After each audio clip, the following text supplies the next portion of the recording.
Meu Brasil verde e amarelo, boa tarde. É uma alegria muito grande estar no meio de vocês. Nos enche de energia para lutar por um Brasil melhor para todos. Mas uma coisa muito importante.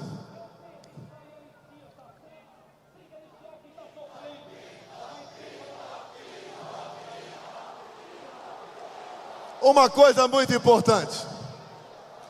Eu me elegi presidente em 2018 numa falha do sistema. Tanto é verdade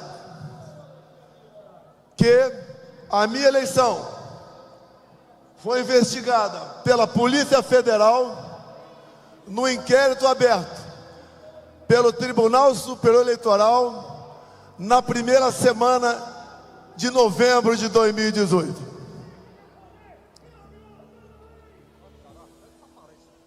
Se for possível parar esse som, a gente agradece.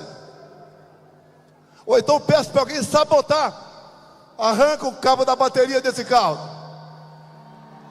Se esse picareta quer fazer um evento, anuncie, convoque o povo e faça. Não atrapalhe pessoas que estão lutando por algo muito sério em nosso país. Dizer a vocês, uma falha do sistema. O inquérito foi aberto a pedido da então presidente do Tribunal Superior Eleitoral. Inquérito 1361 de 2018 da Polícia Federal. O inquérito relâmpago, porque eles queriam me rotular de fraudador para dar posse a Fernando Haddad. Não conseguiram, mas dentro desse inquérito está a verdade que nos liberta, essa verdade tão temida pelo sistema. Mas acreditem,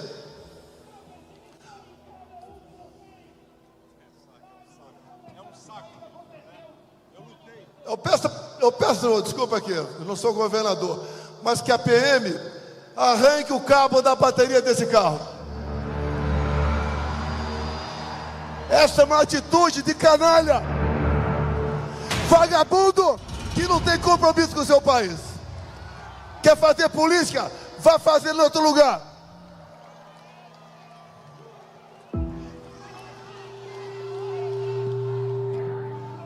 Vamos continuar.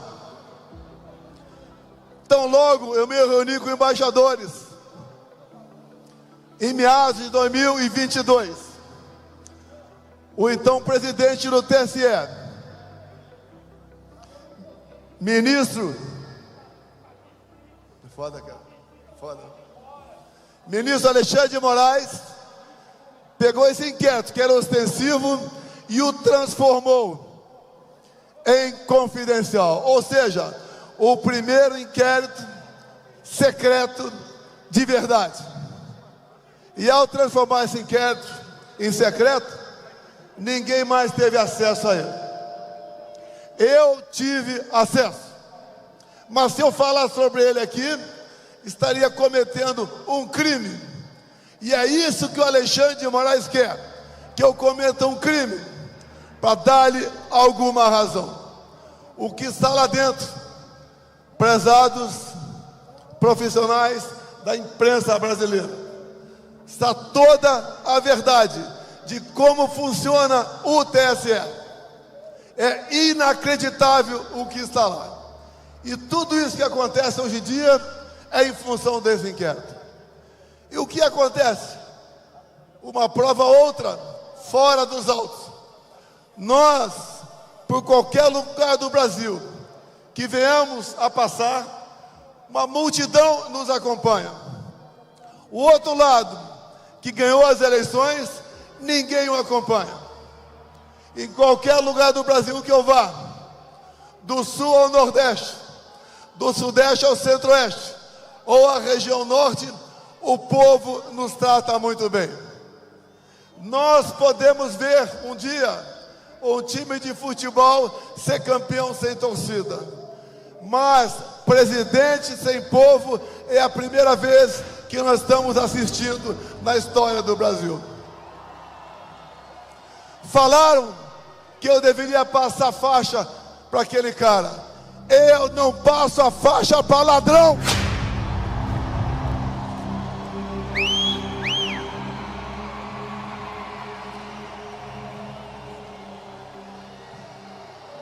E existem dois tipos de ladrões: o ladrão que rouba o nosso dinheiro, e outro, mais perverso ainda, é o que rouba o nosso futuro e a nossa liberdade. As eleições de 22, aos poucos vocês vão tomando conhecimento. Ela foi totalmente conduzida de forma parcial pelo presidente do Tribunal Superior Eleitoral, Alexandre de Moraes. Eu não podia fazer nada, não podia fazer live da minha casa, não podia mostrar as imagens do 7 de setembro, não podia associar o Lula a ditadores da América do Sul, não podia mostrar a imagem dele defendendo roubo de celular para tomar uma cervejinha. E outro lado, tudo podia fazer, em especial me chamar de genocida, por própria decisão do Tribunal Superior Eleitoral. A gente não consegue entender como aquele que, segundo o TSE, perdeu as eleições e arrasta multidões, e o outro que ganhou as eleições e não consegue tomar refrigerante no botequim de qualquer lugar. Se aquela facada que eu tomei no dia 6 de setembro de 2018, por um integrante do PSOL, partido da extrema esquerda, se fosse fatal, Haddad seria presidente da República. E eu teria sido enterrado como mandante da morte de Marielle Franco. Essa verdade eles não querem. E na verdade, quando eles falam e fazem gestões para controlar a mídia, eles não querem censurar desinformação, discurso de ódio ou fake news. Eles querem censurar a verdade. Eles não querem que o nosso povo tome conhecimento da verdade de fato. Em meados de 22, fizeram uma cartinha, a cartinha em defesa da democracia. Intelectuais, conhecidos todos nós, artistas, e Lula da Silva assinou a cartinha em defesa da democracia. Lula da Silva, todo mundo sabe, o seu passado ao lado de ditaduras do mundo todo, bem como quando ele criou o Foro de São Paulo em 1990, criou ao lado de Fidel Castro e das Farc, as Forças Armadas Revolucionárias da Colômbia. Não se podia esperar outra coisa desse atual chefe de Estado que está aí. Repito, ontem voltei à cena do crime, porque lá em Juiz de Fora, onde levei aquela facada, e eu dei graças a Deus por ele, o nosso pai, me ter dado uma segunda vida e não deixado que a minha filha Laura ficasse órfã com 7 anos de idade. Sobrevivemos, vencemos eleições, montamos um ministério nunca visto na história do Brasil, porque eu não aceitei indicações do parlamento brasileiro, geralmente indicações para sugar o Estado em causa própria. Montamos um ministério fantástico e ali começamos a criar lideranças políticas para o nosso Brasil, como aqui presente, aqui em cima, o capitão Tarcísio de Freitas, que esteve à frente do Ministério da Infraestrutura, e sem ser carioca, e sem ser paulista, se elegeu governador por estado e está dando um tremendo exemplo de gestão pública para todos nós. Muitas outras lideranças fizemos pelo Brasil, mas o sistema começou a se incomodar comigo. E logo no primeiro ano, 2019, foi aberto o inquérito do fim do mundo, o conhecido inquérito das fake news. Eu atrapalhava o sistema. Como? Combatendo a corrupção, não da boca para fora. Aqui do lado, o Porto de Santos dava prejuízo de 500 milhões por ano. Conosco passou a dar lucro de 500 milhões por ano. Para onde ia essa grana? 1 bilhão por ano para o bolso de políticos e de gente integrante do sistema.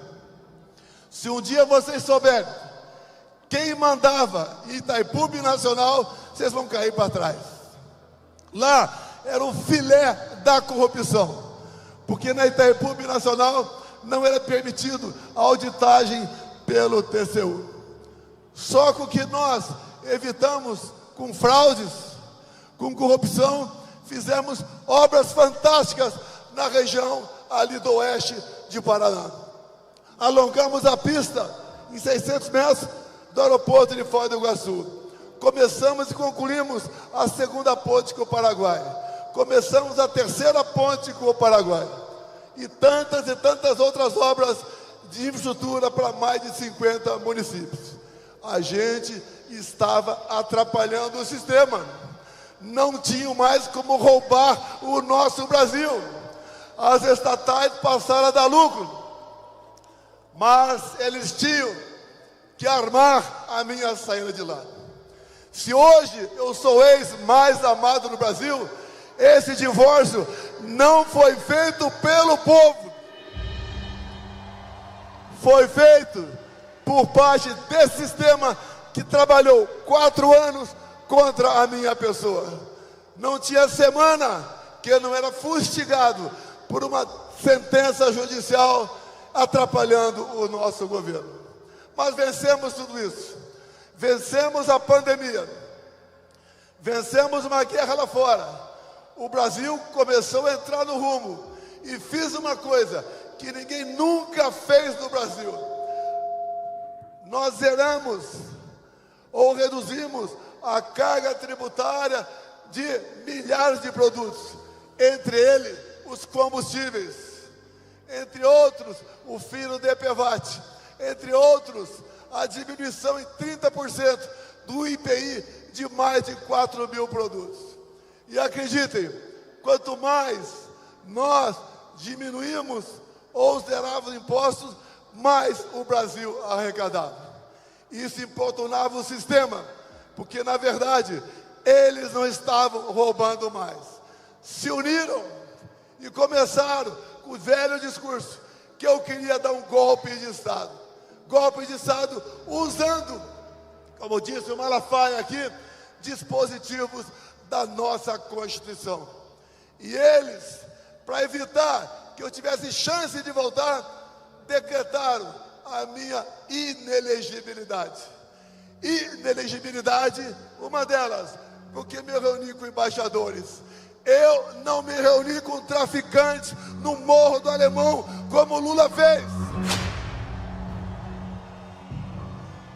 Esses inquéritos, que dali se derivaram outros em cima de ditas petições, dando amplos poderes. Alexandre de Moraes escolheu seus alvos, como escolheu meu filho Eduardo Bolsonaro. Isso ratificado nos áudios vazados da operação agora conhecida como Lava Toga. Eles tinham que me destruir, porque eles achavam que agindo dessa maneira me fariam, em dado momento, mudar de lado. Eu jamais estaria do lado deles.